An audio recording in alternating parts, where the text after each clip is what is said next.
नमस्कार। औद्योगिक प्रशिक्षण संस्थानों के व्यवसाय बेसिक कॉस्मेटोलॉजी के विषय ट्रेड थ्योरी की पाठ्यचर्या में अंकित प्रश्न अनुवांछित बालों का अस्थायी निवारण पर आज मैं आपको प्रशिक्षण प्रदान करूंगी।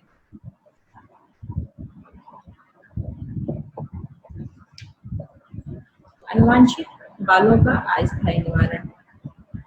वैसे तो अनुवांछित बाल मनुष्य के पूरे शरीर पर होते हैं जो कि देखने में अच्छे नहीं लगते, इसलिए हम इनका निवारण करते हैं। लेकिन ये बाल अस्थायी रूप से ही इनका निवारण है, जो कि आज हम पढ़ेंगे। परिचय। मनुष्य के पूरे शरीर पर छोटे छोटे बाल होते हैं जो कि त्वचा के रंग से मेल खाते हैं। ये अनुवांछित मीन्स अतिरिक्त बालों की श्रेणी में आते हैं जो कि देखने में अच्छे नहीं लगते तथा मनुष्य की सुंदरता को कम कर देते हैं। इन्हीं बालों को हटाना हेयर रिमूविंग कहलाता है। इन बालों को तो हम प्राचीन काल से ही हटाया करते थे, परंतु प्राचीन समय में जो भी टेक्निक थी वो बहुत ही दर्दनाक एवं त्वचा को नुकसान पहुंचाने वाली हुआ करती थी। लेकिन आज के समय में बहुत सारी सरल विधियां के साथ साथ त्वचा को ना नुकसान पहुंचाने वाली और मनुष्य को सुंदरता को बढ़ाने के लिए महत्वपूर्ण योगदान प्रदान करती हैं। सरल के साथ साथ आज की जो विधियां हैं वो काफी सस्ती और त्वचा को नहीं नुकसान पहुंचाती ऐसी विधियां हैं जिनके बारे में आगे पढ़ेंगे।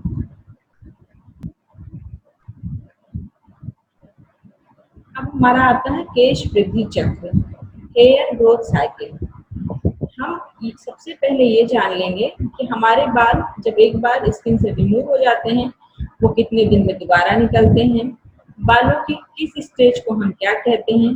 अगर हम इन सब के बारे में जानकारी हमें पहले से रहेगी तो हमें काम करने में आसानी होगी। जिसका अभी तक केस को उगने से लेकर गिरने तक की केवल 3 अवस्था, लेकिन कहीं कहीं इसे 4 चरणों में भी हमने देखा है। उसी के विषय में हम यहाँ पढ़ेंगे। केश वृद्धि चक्र मीन्स हेयर ग्रोथ साइकिल। केश की उगने से लेकर गिरने तक की अवस्था में मुख्य कुल 4 चरण होते हैं। नंबर 1 जिसमें है एनाजिन, दूसरा हमारा आता है केटाजिन, तीसरा हमारा है टेलोजिन और चौथा हमारा है हेक्सोजिन। अब इसके बारे में हम पढ़ेंगे। सबसे पहले एनाजिन कि किस स्टेज को हम कहते हैं। इस फेज में हेयर लगातार बढ़ता रहता है। इसमें 1 महीने में बाल की लंबाई 1 सेंटीमीटर बढ़ती है, परंतु प्रत्येक मनुष्य के बालों की क्षमता भिन्न भिन्न होने के साथ उनका ग्रोथ भी भिन्न भिन्न हो जाता है। किसी किसी के बाल बहुत जल्दी बढ़ जाते हैं और किसी किसी के बाल कम बढ़ते हैं, तो उसी के अनुसार ग्रोथ साइकिल कम हो जाता है। लेकिन इस साइकिल में बालों का लंबाई का निर्धारण होता है। दूसरा हमारा आता है केटाजिन। इसकी अवधि लगभग 3 सप्ताह तक रहती है। इस चक्र में बालों की लंबाई नहीं बढ़ती, परंतु बाल स्कैल्प से लगा रहता है। इसमें ना बाल उगता है और ना बाल हमारा झड़ता है। ये ऐसा चक्र है जिसमें बालों समय पर निर्धारण सही तरीके से हुआ रहता है। तीसरा हमारा आता है टेलोजिन।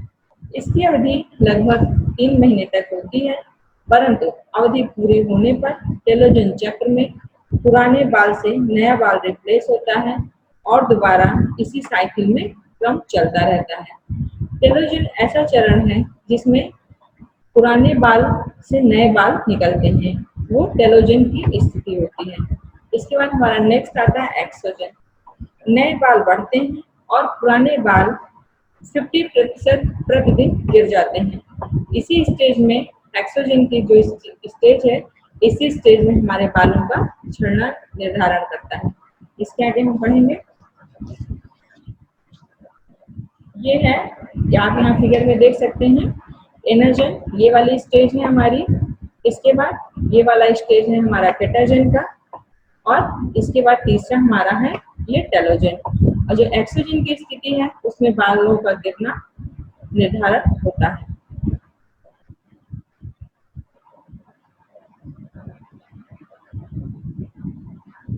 इसके बाद हमारा आता है अनुवांछित बालों को हटाने का उद्देश्य, purpose of removing superfluous hair. बालों को हम अपनी त्वचा से क्यों हटाते हैं, इसकी जानकारी यहाँ हम देखेंगे। बालों को हम स्किन से, वैसे तो पूरे शरीर पे हमारे छोटे छोटे रोए होते हैं, जिसको हटाने से हमारे शरीर की सुंदरता में वृद्धि होती है, हमारा कॉन्फिडेंस बढ़ता है, शरीर को साफ रखने में मददगार है, गर्मी के मौसम में पसीने से उत्पन्न होने वाली बदबू को दूर करता है, ये त्वचा संबंधी बहुत सारी समस्याओं को भी दूर करता है। जैसे किसी पार्टी या फंक्शन में जब हम जाते हैं, अगर हम जैसे आईब्रो शेपिंग है, थ्रेडिंग है, अगर हम ये सब वर्क कराए रहते हैं पहले से, तो हमारे अंदर कॉन्फिडेंस डेवलप होता है। नहीं तो कभी कभी हीन भावना से भी हमें ग्रसित होना पड़ता है। इसलिए अनवांछित बालों को हटाने का इसके पीछे यही उद्देश्य है कि हमारा कॉन्फिडेंस लेवल अच्छा रहे और किसी के सामने हमको हीन भावना से ग्रसित ना होना पड़े। अब हम आगे देखेंगे अनवांछित बालों को हटाने की विधियों के बारे में। अब हम आगे बढ़ेंगे।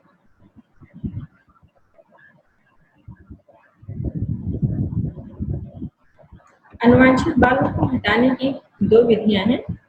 एक है टेम्पोररी मेथड, जिसे हम अस्थायी विधि कहते हैं। दूसरा हमारा है स्थायी विधि, जिसे हम परमानेंट मेथड कहते हैं। अब सबसे पहले हम टेम्पोररी मेथड के बारे में पढ़ेंगे। टेम्पोररी मेथड के अंतर्गत हमारी दो विधियां आती हैं। एक हमारा है एपिलेशन विधि और दूसरा हमारा है डेपिलेशन विधि।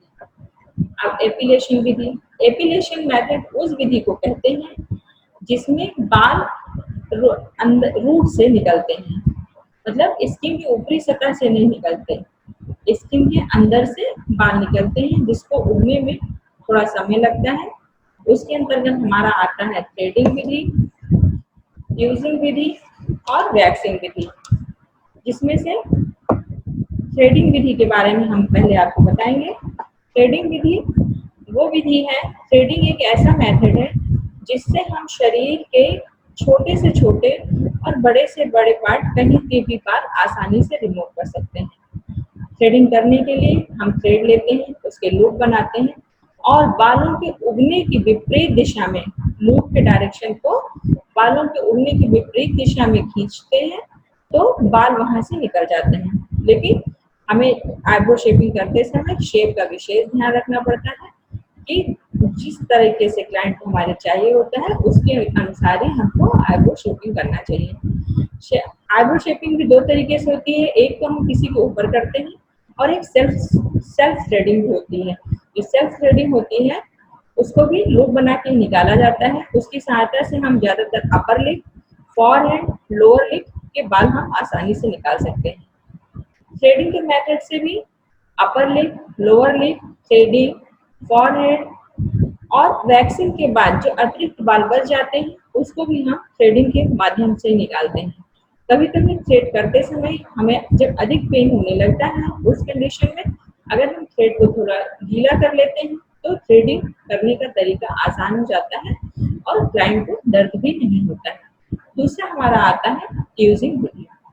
फ्यूजिंग विधि एक ऐसी विधि है, इसी विधि में हम जितने भी मेथड आप देखेंगे बालों को निकालने के, अनवांछित बाल हटाने की जितनी विधियां हैं, सब में बालों को उगने की विपरीत दिशा में निकाला जाता है। लेकिन फ्यूजिंग एक हमारा अकेला एक ऐसा मेथड है जिसमें बालों के उगने की दिशा में ही निकाला जाता है। फ्यूजिंग विधि का प्रयोग हम तब करते हैं शेडिंग करने के बाद कभी कभी हमारे बहुत छोटे छोटे रोए छूट जाते हैं, बाल छूट जाते हैं। उस कंडीशन में हम फ्यूजिंग विधि से बालों को रिमूव करते हैं। फ्यूजिंग विधि से एक बार में केवल एक ही बाल को निकाला जा सकता है, जबकि थ्रेडिंग मेथड में ऐसा नहीं है, उसमें एक बार में कई बालों को निकाल सकते हैं एक साथ में। लेकिन फ्यूजिंग अकेला एक ऐसा मेथड है जिसमें एक बार में एक ही बाल हमारे निकाले जा सकते हैं। इससे दर्द भी नहीं होता है और बाल आसानी से निकल जाता है। इसके बाद नेक्स्ट हमारी आती है वैक्सिंग विधि। वैक्सिंग विधि बहुत ही पॉपुलर विधि है, जिसमें क्लाइंट को बहुत ही कराना आसान रहता है। ये सस्ती होने के साथ साथ जो है बहुत ही अच्छी है और लोग इसे मतलब ज़्यादा पसंद करते हैं। ज़्यादा पसंद करने का मतलब ये है कि ये नेचुरल होती है। ये विधि अस्थायी विधि है, परंतु वैक्सिंग विधि सबसे लोकप्रिय विधि मानी जाती है, क्योंकि इस विधि में कम समय लगता है और लार्ज एरिया के बाल भी कम समय में ही आसानी से निकाला जा सकता है और ये नेचुरल पदार्थों से हमारा बना हुआ होता है। और वैक्सिंग को हम जो है जब भी निकालते हैं जिस एरिया के, जैसे किसी भी हाथ है, पैर है, अपर लिप है, फॉरहेड है, पूरी बॉडी में किसी भी एरिया पे हम बैक में कहीं भी वैक्सिंग कर सकते हैं। वैक्सिंग करने के लिए सर्वप्रथम उस एरिया को क्लीन करिए, उसके बाद पाउडर लगाइए उस एरिया में। पाउडर का प्रयोग हम इसलिए करते हैं, अगर स्किन में कहीं भी पानी या पसीना है तो वैक्सिंग करना आसान नहीं है। उस कंडीशन में बाल हमारे नहीं निकलेंगे और हमें चिपचिपाहट महसूस होगी। तो हम पाउडर लगा के पहले उस जगह को ड्राई कर देते हैं। ड्राई करने के बाद वैक्स को हल्का सा आप गुनगुना करिए। गुनगुना करने के बाद आप उसके टेम्परेचर को चेक करिए। कभी कभी किसी किसी कंडीशन में अगर हम जब नहीं चेक करते हैं तो क्लाइंट को उससे जलने का भी खतरा रहता है। स्पैचुला की सहायता से बालों के उगने की दिशा में वैक्स को, हल्के गुनगुने वैक्स को स्किन पर जिस एरिया में आपको बालों को निकालना है वहां आप अप्लाई करिए। अप्लाई करने के बाद वैक्स स्ट्रिप की सहायता से बालों को निकालेंगे। जहाँ पे वैक्स लगाया है वहां पे हम स्ट्रिप को अच्छे से चिपका देंगे। चिपकाने के बाद बालों के उगने की विपरीत दिशा में नीचे से स्किन को टाइट करके हम बालों को आसानी से रिमूव कर देते हैं। वैक्सिंग करने से स्किन हमारी स्मूथ और सॉफ्ट हो जाती है। वैक्सिंग में ग्लिसरीन की मात्रा मिक्स रहती है, इस वजह से स्किन हमारी सॉफ्ट हो जाती है। इसके बाद हम पढ़ेंगे डेपिलेशन विधि। डेपिलेशन विधि में स्किन से ऊपरी सतह, मतलब त्वचा की ऊपरी सतह से बाल इसमें निकाला जाता है। इसके अंतर्गत कुछ विधियां हैं जिनके बारे में हम आपको बताएंगे, जिसमें सर्वप्रथम हमारा आता है शेविंग विधि, दूसरा हमारा आता है डेपिलेटरी क्रीम एवं पाउडर, तीसरा हमारा आता है एब्रेसिव पेपर और चौथा हमारा है ट्यूनिक स्टोन, जिसमें सबसे पहले हम आपको शेविंग मेथड के बारे में बताएंगे। इस विधि का अधिकतर पुरुष द्वारा प्रयोग किया जाता है। यह विधि पुरुष द्वारा अपनाई जाने वाली विधि है। इसका प्रयोग महिलाएं कम करती हैं, क्योंकि इसके प्रयोग से स्किन हार्ड हो जाती है और शेविंग करने के बाद जब बाल हमारे दोबारा उगते हैं तो बाल हार्ड निकलते हैं। शेविंग मशीन दो प्रकार की होती है, एक इलेक्ट्रिक और दूसरी मैनुअल। जो मैनुअल है इसका प्रयोग हाथों के द्वारा किया जाता है। जिस भाग पर इसका प्रयोग करना है उस भाग को पहले शेविंग जेल या लोशन का प्रयोग किया जाता है। इससे वहां के बाल हल्के सॉफ्ट हो जाते हैं और निकालने में हमें आसानी होती है। दूसरा हमारा आता है इलेक्ट्रिक रेजर। यह बिजली से चलता है। इसके प्रयोग से बालों को गीला करने की आवश्यकता नहीं पड़ती है। इसके द्वारा हेयर रिमूव करना आसान है तथा इस रेजर का प्रयोग करने से स्किन कटने का भी कोई डर नहीं रहता है। इसके बाद हमारा आता है next depilatory cream. Depilatory cream बहुत तरह के जो है मार्केट में हमारे उपलब्ध है। हम किसी भी कंपनी का और किसी भी फ्लेवर का लेके हम यूज कर सकते हैं। इस क्रीम के द्वारा अनचाहे बालों को हटाया जाता है। इसके अंतर्गत रासायनिक तत्वों का प्रयोग किया जाता है, जैसे सोडियम ग्लाइकोलेट, जो कि बालों को कमजोर बना देता है और उन्हें हटाना आसान हो जाता है। यह विधि सबसे आसान और सबसे सस्ता साधन है। ज्यादातर महिलाएं अंडर आर्म्स वगैरह के बाल बनाने के लिए डेपिलेटरी क्रीम और पाउडर का प्रयोग करती हैं, क्योंकि इसका प्रयोग आसान है। इससे न तो त्वचा का कटने का डर रहता है, न त्वचा के जलने का डर रहता है। इस क्रीम का प्रयोग करके हम अनवांछित बालों को आसानी से हटा सकते हैं। इसके बाद हमारा आता है तीसरा एब्रेसिव पेपर।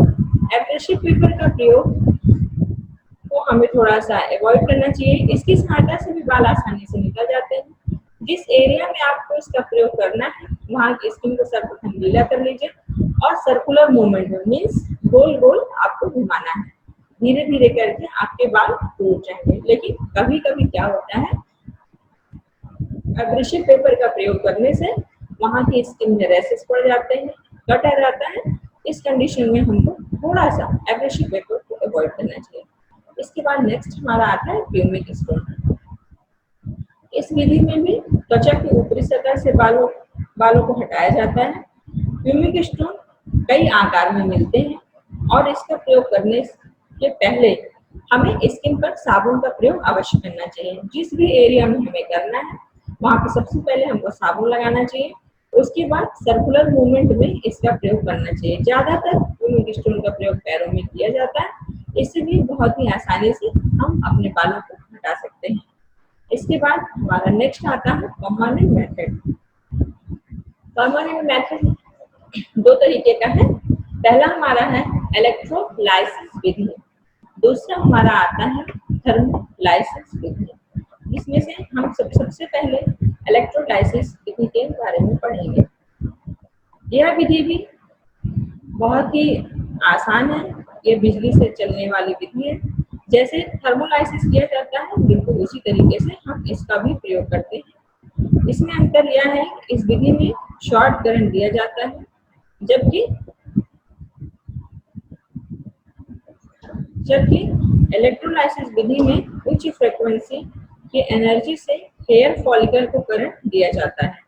इसमें इलेक्ट्रिक करंट के कारण वहाँ के टिश्यू मीन्स ऊतक गर्माहट मिलती है तथा यह हेयर फॉलिकल के डर्मापिला को नष्ट कर देता है और केश के विकास को रोक देता है। इलेक्ट्रोलाइसिस में जो हमारा हेयर रूट होता है उसको ही जला दिया जाता है और दोबारा कभी भी जब रूट को हम बंद कर देते हैं तो दोबारा वहाँ पे बालों के निकलने की संभावना नहीं रहती है। इसके बाद हमारा नेक्स्ट आता है थर्मोलाइसिस विधि। थर्मोलाइसिस विधि में करंट के माध्यम से इसका हम प्रयोग करते हैं। जिस एरिया में हमको करना है वहाँ के बालों उस एरिया को हम क्लीन कर लेते हैं और क्लीन करने के बाद बिजली की करंट शॉक देकर हम प्रयोग करते हैं। इसका प्रयोग नीडल की सहायता से एक एक रोम क्षेत्र जहाँ पे बाल हमको निकालना है वहाँ पे नीडल की सहायता से उसके रोम को जो है जलाते हैं।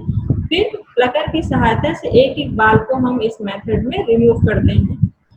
इस विधि में बहुत अधिक समय लगता है क्योंकि इस विधि में थर्मोलाइसिस विधि में जिस एरिया में हम कर रहे हैं वहाँ की सिर्फ एक और एक बाल ही जैसे एक बाल निकालना है तो नीडल की सहायता से करंट देकर वहाँ के बालों को हम रूट को चलाते हैं। फिर प्लगर की सहायता से उन बालों को पकड़कर हम रिमूव करते हैं।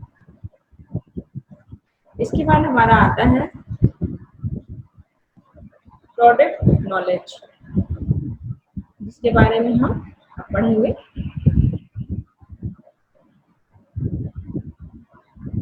Allergy test. अब हम एलर्जी टेस्ट के बारे में पढ़ेंगे। एलर्जी टेस्ट क्या है?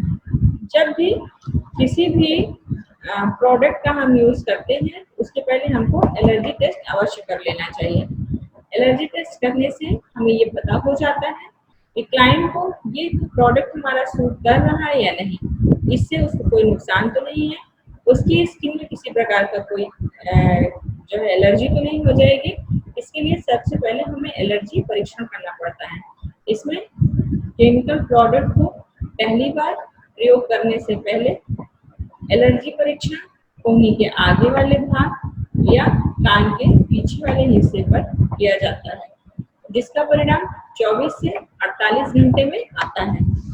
मीन्स कोहनी का आगे भाग कान का पीछे, इसलिए यहाँ के एरिया को चूज किया गया है कि शरीर का सबसे सेंसिटिव पार्ट कान का पीछे का हिस्सा और कोहनी के आगे वाले भाग को माना गया है। इसलिए कहा जाता है यहाँ पे परीक्षण करने पे सब रिजल्ट सही आता है।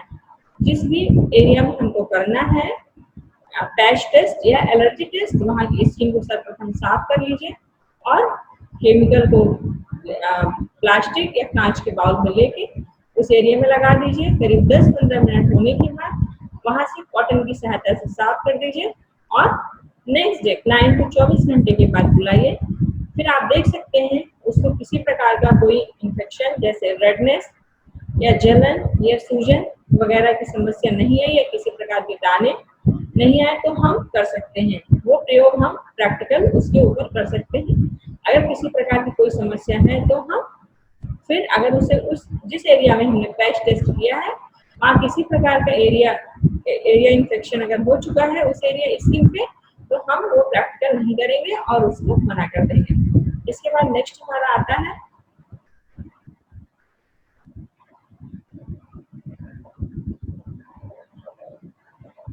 उत्पाद ज्ञान, प्रोडक्ट नॉलेज। जब भी हम कोई काम करते हैं तो हमें बहुत सारे रॉ मटेरियल की जरूरत पड़ती है जिसके लिए हमें उसकी जानकारी होना बहुत जरूरी है। जैसे कि पीछे हमने पढ़ा वैक्सिंग, थ्रेडिंग और प्लकिंग और फ्यूमिंग स्टोन, रेजर, इन सब चीज़ों का हम प्रयोग कर रहे हैं तो हमें उसके बारे में अच्छी जानकारी होना चाहिए। जैसे प्रोडक्ट हमेशा हमारा अच्छी कंपनी का यूज हमें करना चाहिए और जब भी हम प्रोडक्ट खरीदें उसकी एक्सपायरी डेट और विनिर्माण डेट आदि का ध्यान, मतलब मैन्युफैक्चर कब हुआ और उसकी एक्सपायरी डेट कब है, इस चीज का भी हमें विशेष ध्यान रखना है। और उत्पाद की गुणवत्ता हमेशा अच्छी होनी चाहिए। अगर हमने प्रोडक्ट को अच्छी क्वालिटी का लिया तो वो स्किन में कभी भी आपको किसी भी प्रकार का नुकसान नहीं पहुंचा सकती है। स्किन पे जो भी प्रोडक्ट हम यूज करें हमेशा वो अच्छी क्वालिटी का होना चाहिए और उसके बारे में हमको पूरी जानकारी होना चाहिए। जैसे कि कुछ यहाँ पे आप देख सकते हैं, ये जो है क्रीम है जिसकी सहायता से हम बालों को रिमूव करते हैं। ये डिफरेंट कंपनी के और डिफरेंट फ्लेवर में यहाँ आप उसको देख सकते हैं। और जैसे कि वैक्सिंग है, वैक्सिंग जो है वैक्सिंग है तो प्रयोग होने वाली हॉट वैक्स को हम थोड़ा सा बनाना आपको यहाँ बताना चाह रहे थे। तो बनाने के लिए सबसे पहले हम एक मोटी सतह का बर्तन लेंगे जिसमें 250 मिलीग्राम नींबू का रस लेकर और 600 ग्राम चीनी डालकर इसको गैस पर धीमी आंच पर रखें तथा लगातार हिलाते रहें। 5 मिनट के बाद गैस को तेज कर दें और 2-3 मिनट जलने दें और उसके बाद गैस को बंद कर दें। और चाशनी को पानी में डाल के आप चेक कर सकते हैं। अगर तुरंत चाशनी पानी में गल जाएगी तो आपका वैक्स नहीं तैयार है, फिर से आप 5 मिनट रख सकते हैं। अगर नहीं गलेगी थोड़ी देर तक, ये मीन्स आपका वैक्स तैयार हो चुका है और आप इसे स्किन में बिल्कुल वैसा ही ये तैयार होगा जैसा कि मार्केट में मिलता है और बिल्कुल नेचुरल, जो कि आपकी स्किन को नुकसान भी नहीं पहुंचाएगा। ऐसा ये हॉट वैक्स था। अब कोल्ड वैक्स अगर हमें बनाना है तो हम उसको आधे कप पानी में 2 चम्मच चीनी डालकर हल्की सी आंच पर रखें तथा तब तक हिलाते रहें जब तक कि चीनी गल ना जाए। अब उसमें 7 से 8 बूंद नींबू डालकर ठंडा होने दें और 1.5 चम्मच उसमें हम ग्लिसरीन डाल देंगे। ग्लिसरीन को डालने से स्किन सॉफ्ट और स्मूथ हमारी रहती है और किसी प्रकार का कोई जो है ड्राइनेस वगैरह होने की संभावना नहीं होती है। हेयर रिमूविंग अथवा डेपिलेटरी क्रीम के निर्माण को सामान्यतः थायोग्लाइकोलेट सॉल्ट एवं सल्फाइड का प्रयोग किया जाता है। थायोग्लाइकोलेट सॉल्ट में कैल्शियम थायोग्लाइकोलेट और पोटेशियम थायोग्लाइकोलेट जैसे पदार्थों का प्रयोग किया जाता है। इसीलिए हम ये केमिकल है, इसीलिए हम इसको प्रयोग करने से पहले पैच टेस्ट अवश्य कर लेते हैं जिससे किसी प्रकार की कोई स्किन को हमारे नुकसान नहीं पहुंचता। अब आगे हम देखेंगे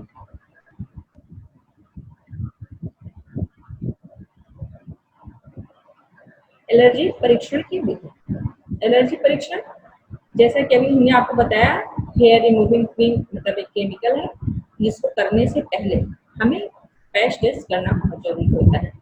जिस भाग पर पैच टेस्ट करना है क्लींजिंग मिल्क से अच्छी तरह हम साफ कर लें। निर्माता के निर्देशानुसार मिश्रण को कॉटन की सहायता से उस भाग पर लगा दें। 3 मिनट के बाद चेक करें किसी प्रकार की कोई समस्या नहीं है जैसे रेडनेस, सूजन आदि। अगर इस प्रकार की कोई समस्या क्लाइंट के स्किन पे आ जाती है तो इसका मतलब उसको सूट नहीं कर रहा है और हम वो प्रयोग उसके ऊपर, वो प्रैक्टिकल हम उसके ऊपर नहीं करेंगे। 10 मिनट बाद साफ पानी से उस स्थान को आप साफ कर दें। 24 घंटे के बाद 24 घंटे के बाद पुनः चेक करें। यदि किसी प्रकार की कोई समस्या नहीं है तो आप प्रैक्टिकल कर सकते हैं। किसी भी स्किन पे किसी भी केमिकल का जब हम प्रयोग करते हैं तो पैच टेस्ट करना बहुत जरूरी होता है। पैच टेस्ट करने के लिए भी सेम जैसे हमें मटेरियल जो भी विधि से हम तैयार करते हैं सेम वैसे तैयार करके स्किन को साफ करके और उस एरिया को हमें लगाना रहता है और उसका रिजल्ट 24 घंटे के बाद हम चेक कर लेंगे, तभी हम क्लाइंट के ऊपर उस प्रैक्टिकल को करेंगे। अब इसके बाद आगे हमारा आता है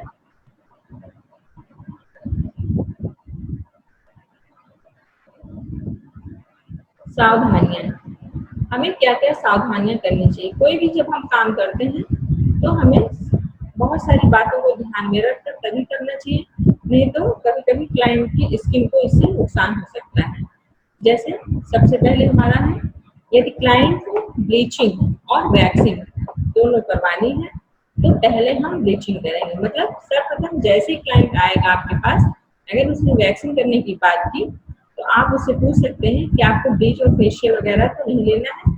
अगर उसे ब्लीच करवाना है तो पहले आप उसको ब्लीचिंग करेंगे, ब्लीच पहले कर देंगे तो वैक्सिंग करेंगे। क्योंकि अगर हम वैक्सिंग पहले कर देंगे तो हो सकता है उसकी जब हम ब्लीच लगाएंगे, ब्लीच भी एक केमिकल है, तो उसकी स्किन में जलन या छोटे दाने या रैशेस की संभावना हो सकती है। दूसरा हमारा है थ्रेडिंग। थ्रेडिंग प्रक्रिया में यदि धागे में अधिक खिंचाव उत्पन्न हो तो धागे को हल्का से ढीला करें, तो जिससे खिंचाव नहीं होगा। किसी किसी क्लाइंट को बहुत दर्द होता है जिसकी वजह से कभी कभी उसकी आंख से आंसू भी आ जाते हैं। उस कंडीशन में अगर हम धागे को थोड़ा ढीला कर लेंगे तो ऐसी समस्या नहीं उत्पन्न होगी। चोट, सूजन वाले स्थान पर हेयर रिमूविंग क्रीम अथवा वैक्स का प्रयोग न करें। मतलब स्किन को आप अच्छे से जांच लें। अगर किसी प्रकार की क्लाइंट को कोई समस्या है तो आप हेयर रिमूविंग क्रीम और वैक्स दोनों का प्रयोग आप नहीं करेंगे और उसे बोल देंगे जब ये ठीक हो जाएगा फिर आप दोबारा आइएगा, फिर हम आपके ऊपर प्रैक्टिकल कर देंगे। इसके बाद हमारा आता है वैक्सिंग स्ट्रिप को सदियों विपरीत दिशा में खींचना चाहिए। मतलब बालों के उगने की दिशा में ही वैक्स को हम लगाएंगे, लेकिन बालों के उगने की विपरीत दिशा में हमेशा वैक्स स्ट्रिप को खींचेंगे। तभी जब हम विपरीत दिशा में खींचते हैं तभी बाल हमारा आसानी से रिमूव हो जाता है। इसके बाद हमारा आता है वैक्सिंग करने के बाद शेष बचे बालों को धागे से निकाल दें। मतलब कभी कभी एक दो बाल हमारे छूट जाते हैं जो कि हम बाद में धागे की सहायता से इसको आसानी से निकाल सकते हैं। इसके बाद हमारा नेक्स्ट आता है प्रशिक्षण का सारांश। अनवांछित बालों को हटाकर सौंदर्य वृद्धि करना तथा शरीर को साफ व स्वच्छ रखने में सहायक है। त्वचा संबंधी रोगों से मुक्ति मिलती है। इसके बाद आगे है हमारा